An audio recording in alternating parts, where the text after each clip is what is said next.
আসসালামু আলাইকুম। আমি আজরিন আবৃত্তি করছি কবি মদন মোহন তর্কালঙ্কার রচিত কবিতা আমার পণ।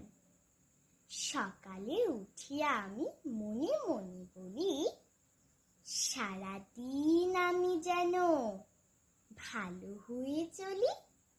আদেশ করেন যাহা মোর গুরুজনে, আমি যেন সেই কাজ করি ভালো মনে।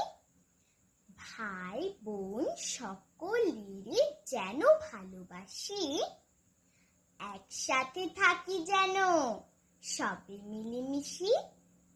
ভালো ছেলেদের সাথে মিশে করি খেলা, পাঠের সময় যেন নাহি করি হেলা। সুখী যেন নাহি হই আর কারো দুঃখে, মিছে কথা কভু যেন নাহি আসে মুখে। সাবধানে যেন লোভ সামলিয়ে থাকি, কিছুতে কাহারে যেন নাহি দেই ফাঁকি। ঝগড়া না করি যেন কভু কারো সনে, সকালে উঠিয়া আমি বলি মনে মনে। ধন্যবাদ।